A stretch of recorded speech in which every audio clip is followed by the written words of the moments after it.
a violent end to a desperate Arctic manhunt. He's a killer. He's a cold-blooded killer. A mysterious outlaw who shot 3 police officers is dead. The man in the grave is probably my relatives. 75 years later, the killer's body is unearthed. Pretty unique in terms of post-mortem decomposition. This is a tailbone. It could be some form of scoliosis. I see what was described in the dental record. All right, there's an entry and exit right there. This could have been a fatal wound. Using leading-edge science, a team of forensic investigators traveled to the high Arctic in the hope of identifying a legendary fugitive. Oh my gosh.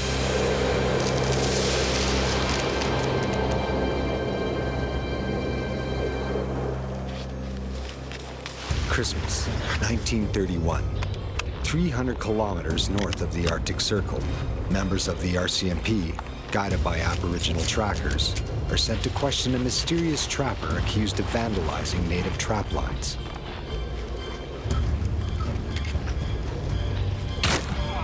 Then, without warning, an officer is shot. Over the next 49 days, the fugitive will outgun and outwit the law in a desperate pursuit above the Arctic Circle.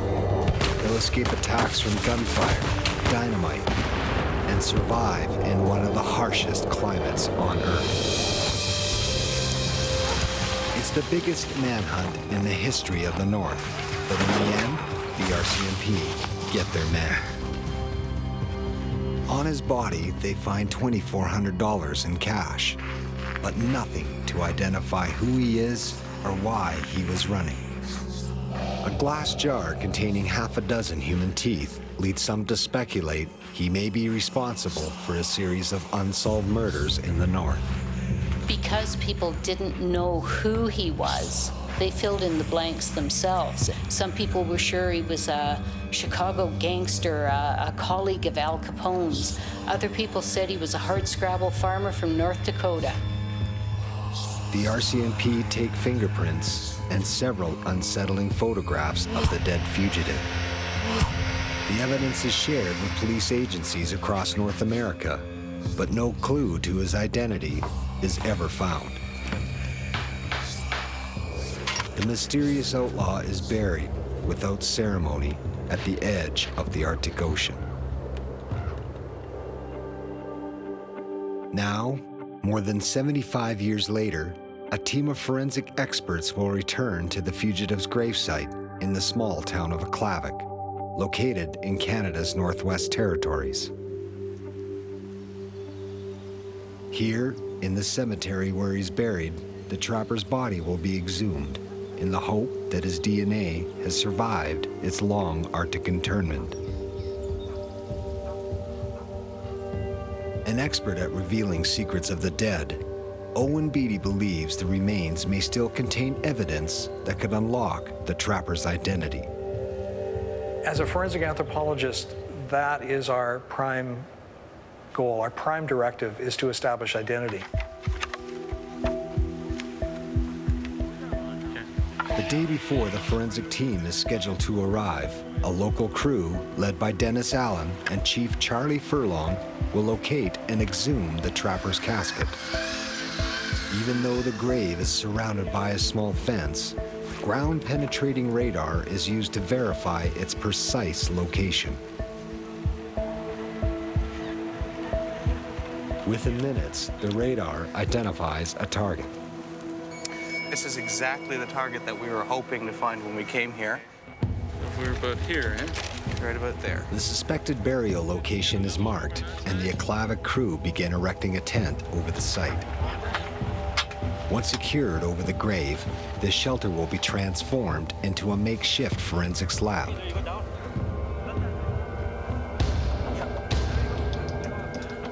"75 years after the trapper's death, the search for his body begins.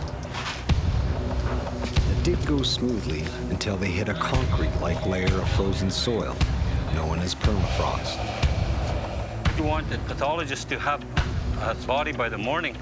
We probably have to be here all night trying to get it out.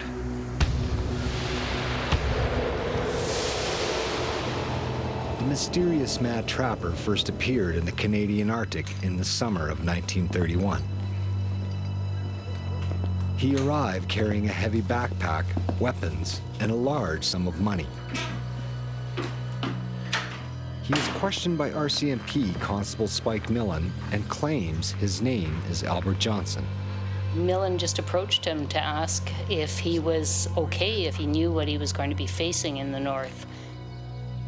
Millen is highly suspicious of Johnson, who proclaims he wants nothing to do with the police. You know, you just don't go out on the land unless you're prepared and you know what you're facing. You can't help but speculate that he was running from something, he was getting away from someone or something, and wanted to be left alone. The trapper disappears deep into the woods and far away from people. He spends the rest of the short summer constructing a small cabin and preparing for the long Arctic winter.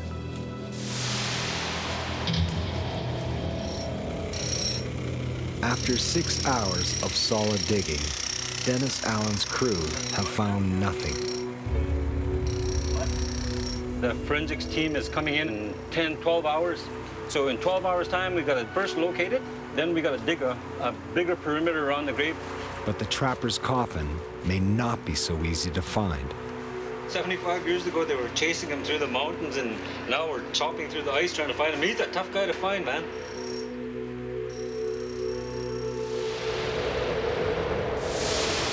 By Christmas, no one has seen the trapper since his meeting with Constable Millen 6 months earlier. Then, local natives report to the RCMP they believe Johnson is vandalizing their traps. After a 2-day trek on dog sled, Gwich'in Special Constable Joe Bernard and Constable King arrive at the trapper's cabin.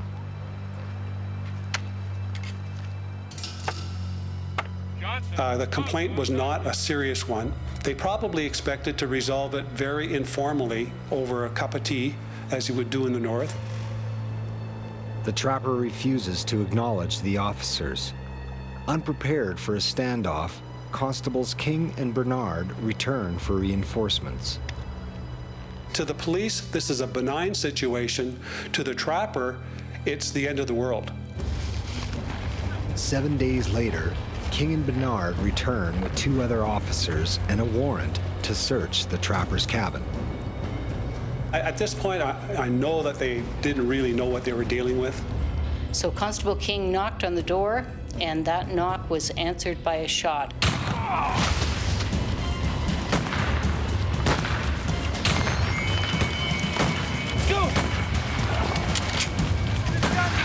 It's not a warning shot. I think his intent was to kill at that point. Despite severe blood loss, King survives. Johnson has shot a police officer. Now, he's a wanted man. Deep into the search for the trapper's body, Dennis Allen is beginning to feel desperate. Well, we're down 4 feet. We still haven't hit it. It's time to get radical. We have to bring in a backhoe.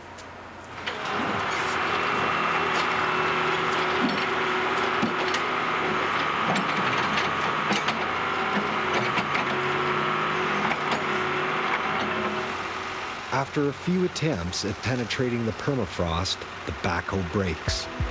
Even in death, the trapper remains defiant. You know, just because we have technology and we think we're omnipotent, this just goes to prove that we're not as smart or we're not as great as we think we are, you know? At first light, the forensics team arrives in a clavic. This is Mayor Newt Hansen. Nice to meet you. Officer Clavic. We just dug, and we were like we're getting desperate. We were looking for something, right? So we dug, and we dug out over that way, and we dug out over this way, and there's nothing there. And I think what he was reading was... For the project to succeed, the 2 teams will have to join forces to search for the body.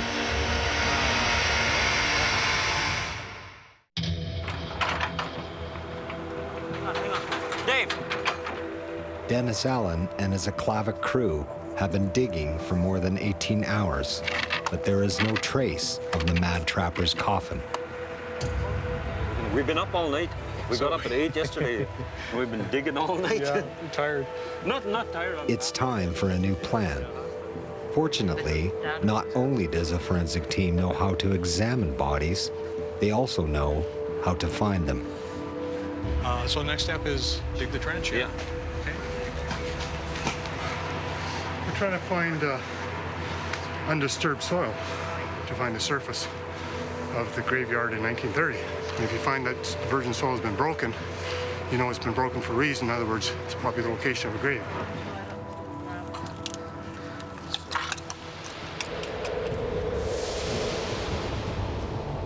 Two weeks after the shooting of Constable King, an RCMP posse of 8 men returned to the cabin, intent on taking the trapper dead or alive. We do know he's intelligent. We do know he's a strategic kind of guy, and he's still there. There's got to be good practical reason for that. What the police don't know is the cabin is a miniature fortress with double walls and concealed firing positions on all sides. He knew exactly what he was doing. I mean, he planned for an event well in advance of it occurring. He was thinking people were out to get him. The RCMP assault the cabin, unleashing a wall of gunfire. And so begins a battle that will last through the long Arctic night.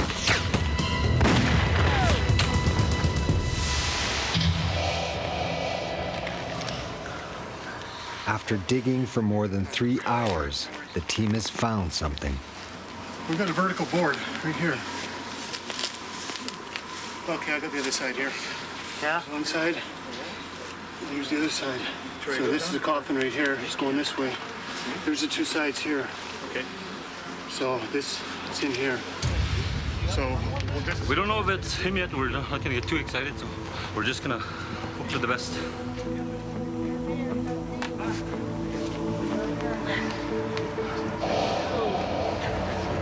Yeah. okay. Let our forensic archaeologists do their stuff now. It's good. Okay. The team proceeds with caution to avoid contaminating the site. Well, hopefully we can find the head, because there's some fairly detailed dental records that were taken at the time of the initial autopsy. And if they're comparable, then we get a pretty good indication that we're dealing with the right body, yes. As one of the world's premier DNA and dental experts, Dr. David Sweet is uniquely qualified at identifying the dead. There were some very unique and distinct features that were recorded in the dental record. There was a gold bridge that was described on the bottom right jaw. So if that's present, that's going to be a very strong indication that this is the right body. On Sam's side, if you look obliquely, you can see the skull. You want to lift it off? lift that off?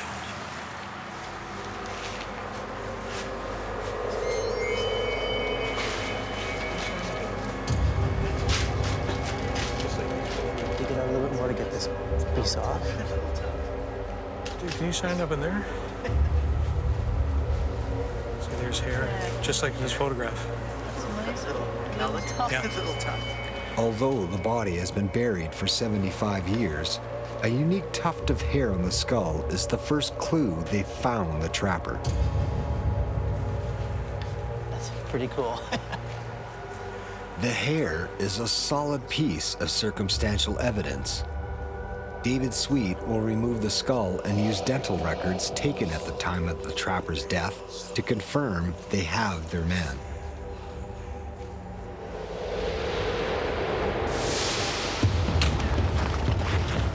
Nine hours after the siege began, the RCMP are out of time and decide to launch an all-out assault on the cabin. Several attempts are made at dislodging the trapper using dynamite.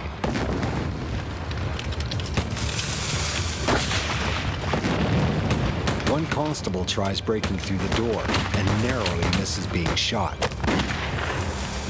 the last 4 pounds of dynamite are hurled against the front wall of the wooden fortress.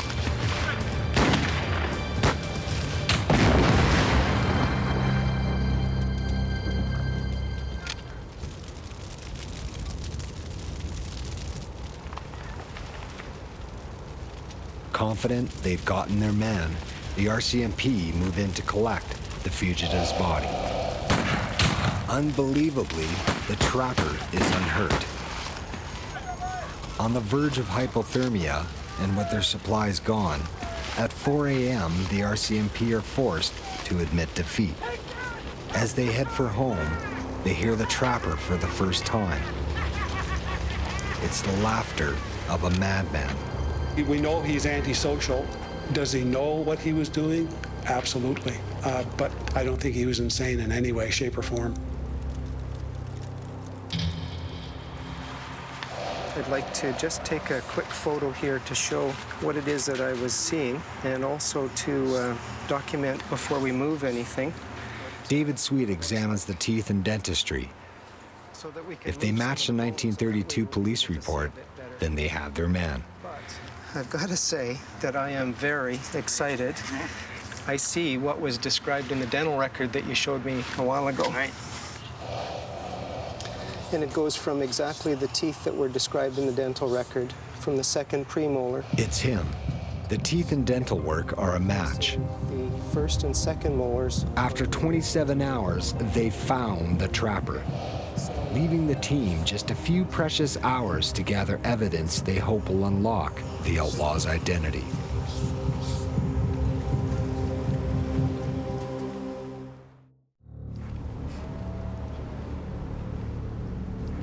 Six days after the RCMP assault on the trapper's cabin, Constable Spike Millen returns to the scene of the battle.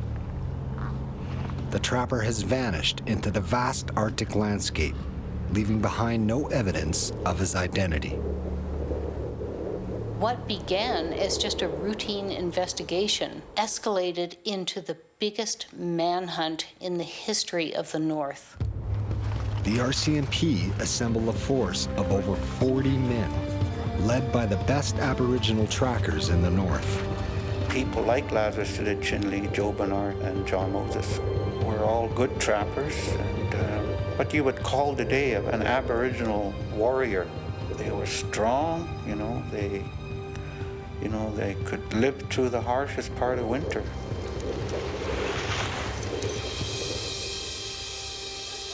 Seven decades later, in a makeshift forensic laboratory on the edge of the Arctic Ocean, the search for the identity of the mad trapper continues. Sam Andrews is the team's forensic pathologist. As a forensic pathologist, one of the most important duties we have is determining identity, cause and manner of death on individuals that die sudden, unexpected, and unexplained deaths. Every bone will be laid out on an examining table.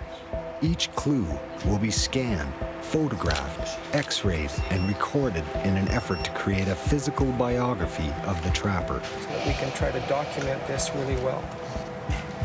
We're not going to be able to take this exhibit with us. The first clue comes from the dental work used to identify the body. We're seeing some fillings, quite a sophisticated filling in this tooth.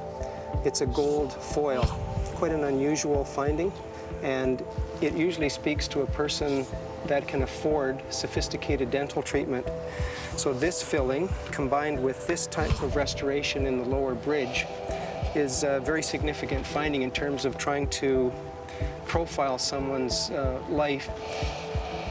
This evidence may be a clue that the trapper was once a man of means. But from where? Try to reproduce this X-ray once more.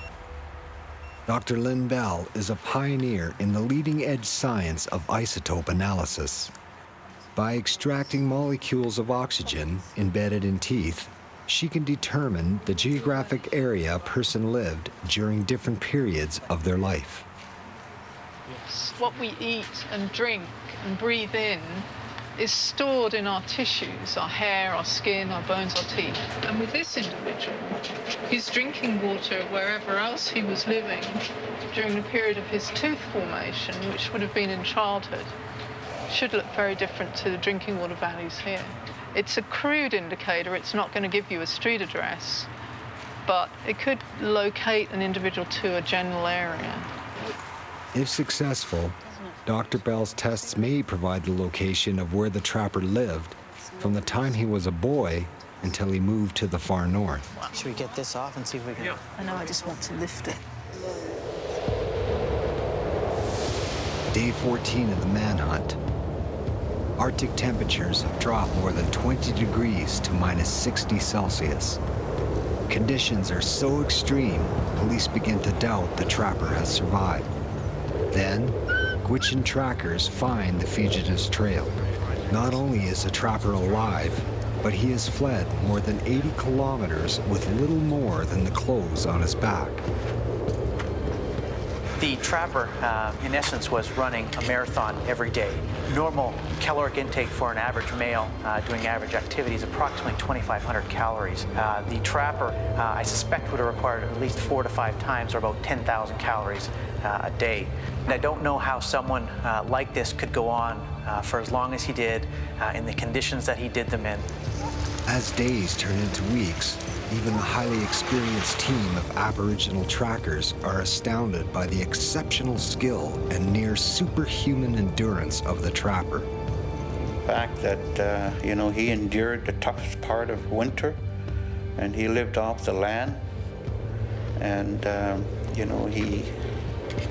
he wouldn't stop for no one. For somebody that came out of nowhere, this man had to be something else.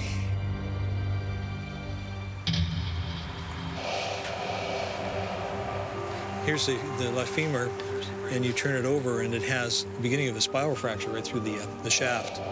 The trapper's remains start to reveal the first signs of trauma. Bingo. Yeah. So that's, again, consistent with the historical record. Yes. But then, something unexpected. We are seeing a hand and what looks like a fingernail. Wow, I have to see this. Okay, that's the first for me. The team uncovers 4 of the trapper's fingernails, fully intact. Pretty unique in terms of after post-mortem decomposition. And Lynn can use it actually in her analysis, and it's something that she doesn't normally get.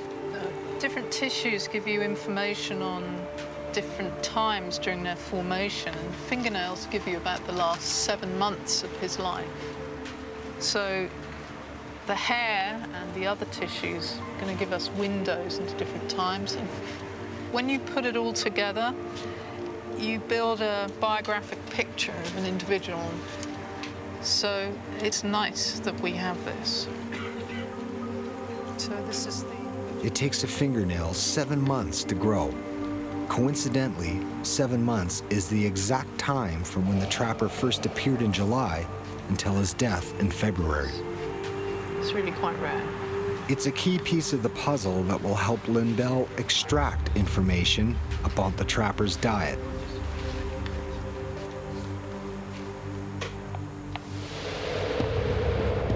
After searching for the trapper for more than a month, Aboriginal trackers pick up his trail on the edge of the Richardson Mountains.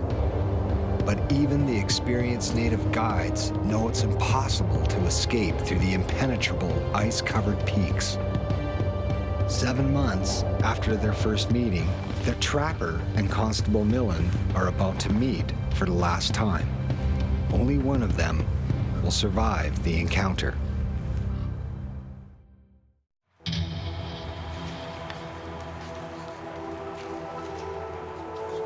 As the trapper's skeleton emerges, the forensics team are optimistic the remains hold the key to unlocking the fugitive's past, using the bones to create a profile of the man.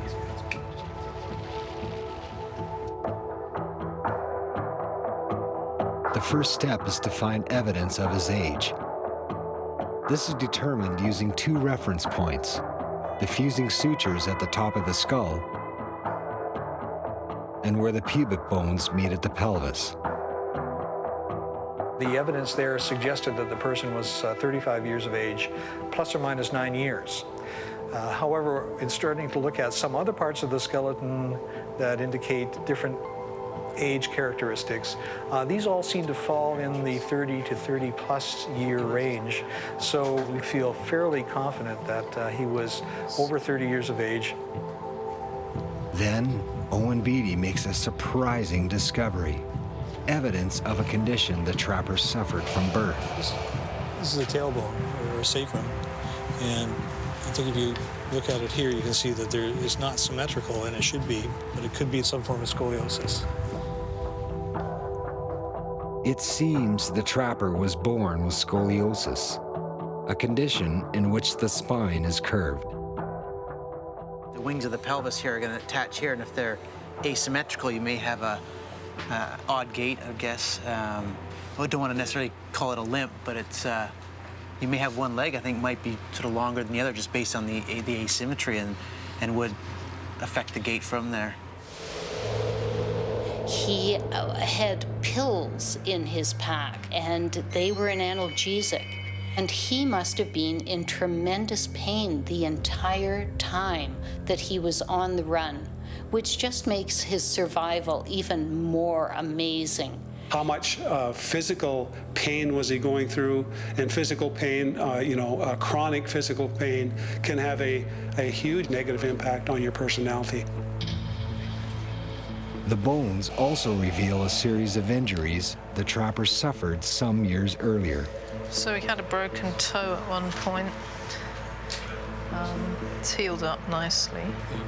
And he has a fracture in his hand too, which is healed up, small fracture like that. Healed bone fractures in his right hand, leg, and foot suggest the fugitive suffered these injuries between 5 and 15 years before his death. What's amazing here is that we go through this, and everything comes up with more and more who this person was and what they must have been like and what they must have been feeling and suffering at the very end. John Evans begins the process of digital facial reconstruction. Using a portable laser scanner, he makes a three-dimensional copy of the skull. The technology that we are using right now is quite new, where it can take the electronic copy here and electronically put the face on this model.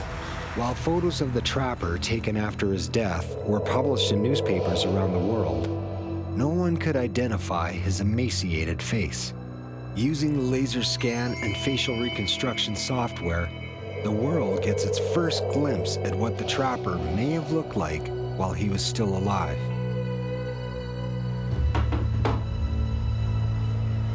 Since his death in 1932, there have been countless theories regarding the trapper's true identity. Many believe the most likely suspect is Johnny Johnson. Born in Norway and raised in the American Midwest, Johnson was a petty criminal who disappeared just prior to the trapper's appearance in the Arctic. He probably is a criminal, but be so tough and have all those guys after him, and was probably tough from beginning since he was a kid. Ole Getz is the great-grandnephew of Johnny Johnson. I think my grandmother knew all the time. I think the man in the grave probably is my relative, but if it's somebody else, there should still be justice for that guy in that grave. If Johnny Johnson is the mad trapper, the forensics team will need more than family photos to establish identity.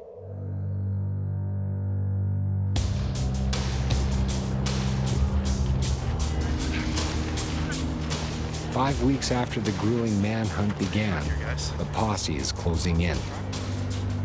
Constable Spike Millen is convinced the trapper is about to make a break through the mountains for Alaska. Instead of losing time to notify the rest of the posse, he decides to move in and take the trapper by surprise.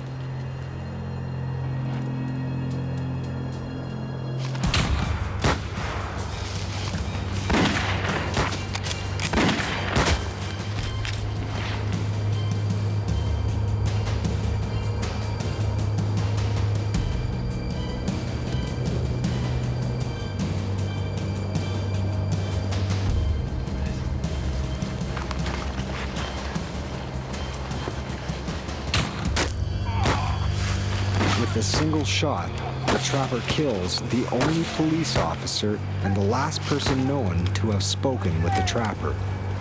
No, he's thinking instinctively at that point, and this was just a survivalist reaction, and he was a good shot, so he took advantage of Millen being out in the open.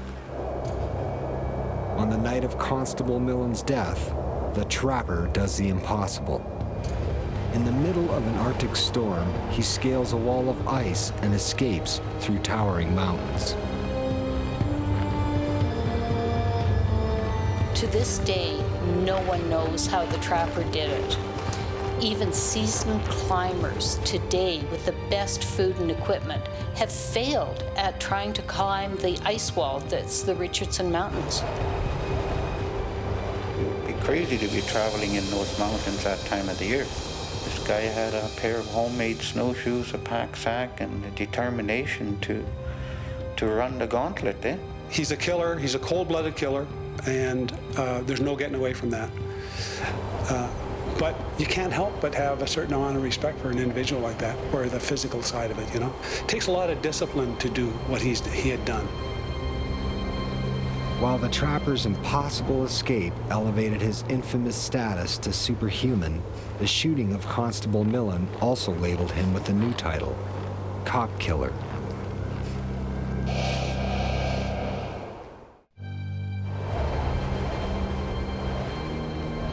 As the hunt for the mad trapper enters the second month, it's beginning to look like he may never be caught. Then, on day 49, the posse's luck changes. On Wednesday, February 17th, 1932, Sergeant Hersey, who was with the Signal Corps, spots the trapper down on Eagle River.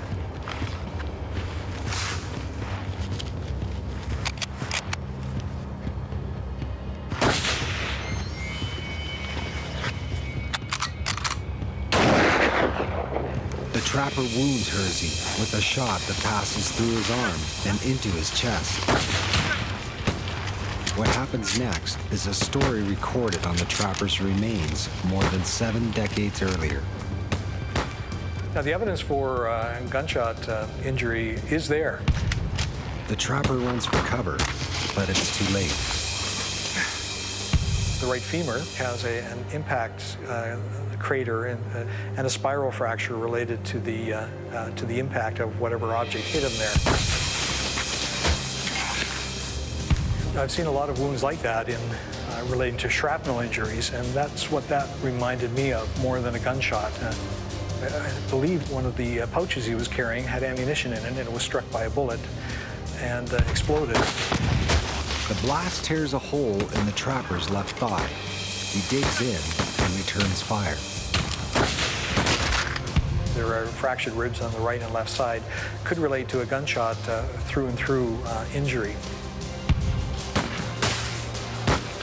It was just a frenzy of gunfire, back and forth, back and forth. Even as bullets tear into the trapper's body, his relentless gunfire keeps the rest of the posse pinned down. Gwich'in Special Constable John Moses narrowly avoids being shot as he maneuvers to get behind the trapper. With time running out before the remains have to be reinterred, Sam Andrews makes a startling discovery: the final shot. I think this might be your entrance. Oh my goodness.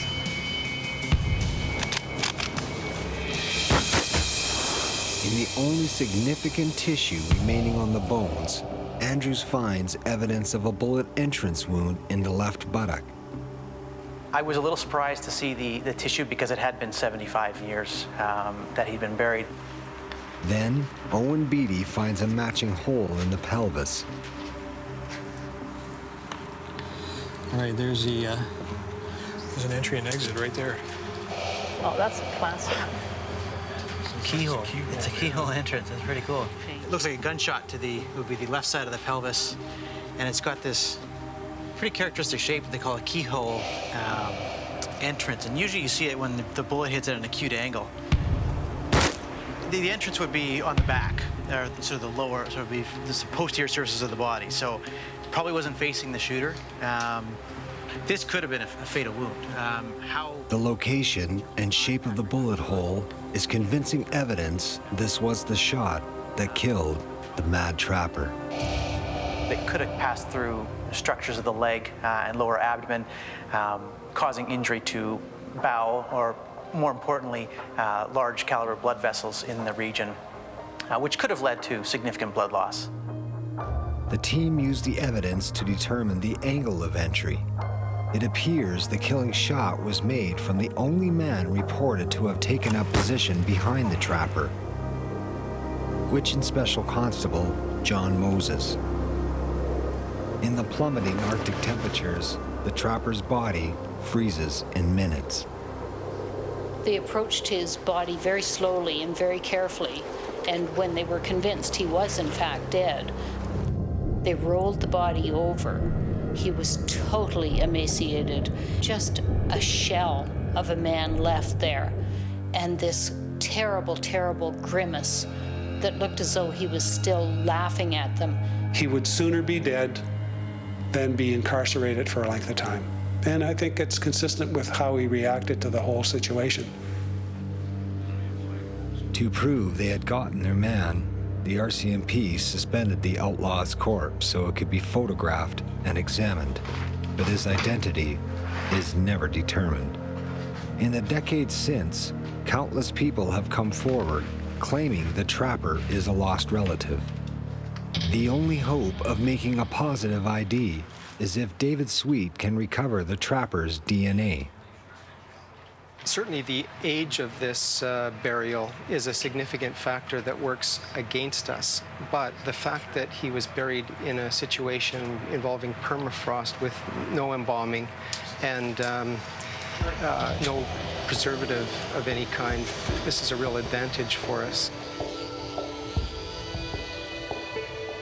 What we want to do is section it. It's called mid-shaft femur. Before the remains are returned to the grave, bone and teeth are collected. If chemical and DNA evidence can be retrieved, they could hold the key to unlocking the trapper's identity. We've got good marrow, and it looks very nice. It's a good sample. So I think we can bag it and tag it.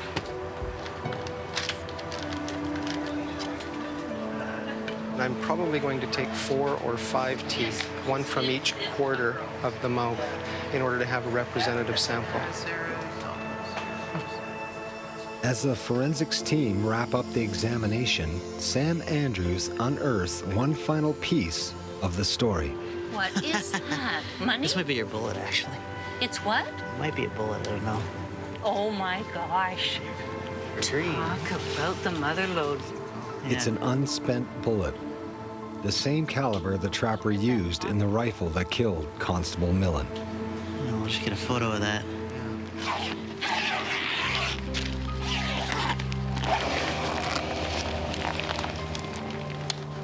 The trapper's body is returned to the earth, but the investigation is far from over.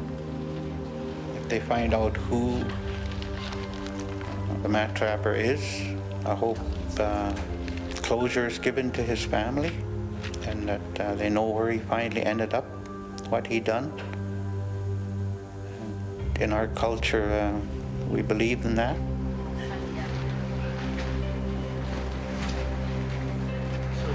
From a DNA point of view, I was a little concerned about what we were going to be faced with. Now, I'm quite excited. We've really got the best possible scenario for a historical case and trying to solve a mystery.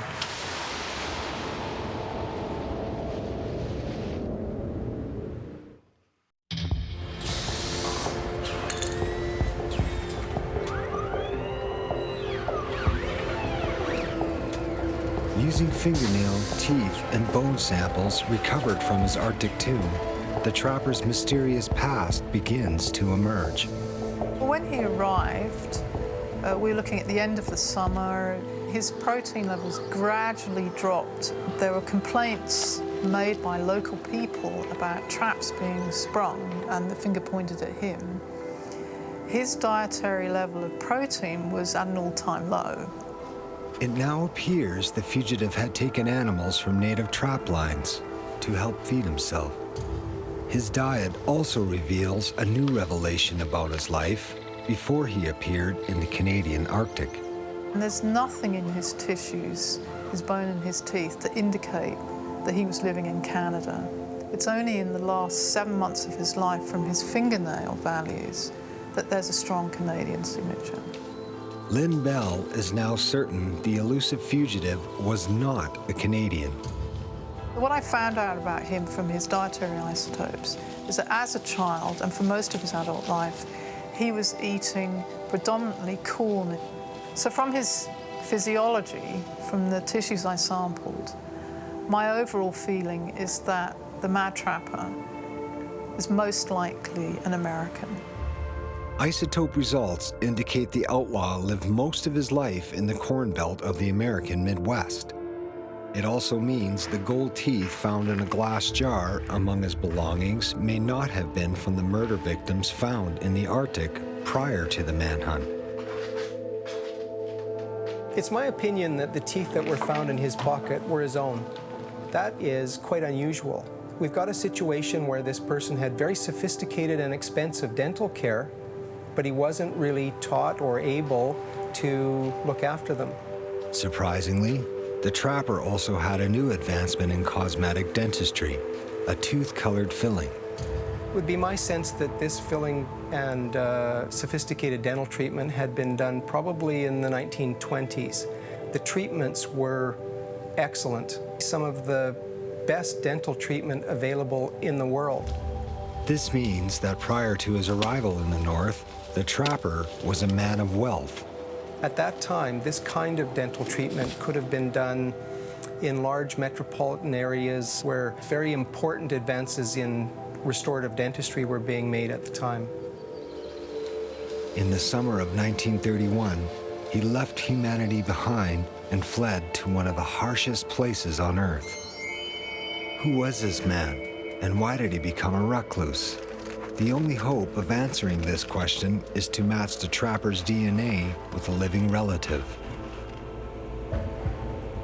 Liquid nitrogen is used to prepare one of his teeth for sampling. The liquid nitrogen keeps the sample brittle, and so that it'll be able to be pulverized in a way that will maximize the amount of DNA from the sample. And the resulting powder is able to be treated with the chemical scissors that opens up the cells and allows the DNA to come out into solution. Incredibly, the trapper's 75-year-old DNA has survived, completely intact. That we got a full result right away. I believe that the permafrost may have had something to do with it. It preserved the evidence very well. DNA samples from a dozen of the world's leading candidates are compared to the trappers. For a candidate to be related to the outlaw, 10 predetermined sites on their DNA must match perfectly. Some of the family members that came forward had very strong circumstantial evidence. But when we're working with DNA evidence and we can exclude somebody as being a family member, we do that with 100% certainty. We know that none of those people, despite the strong circumstantial evidence, are related to the mad trapper.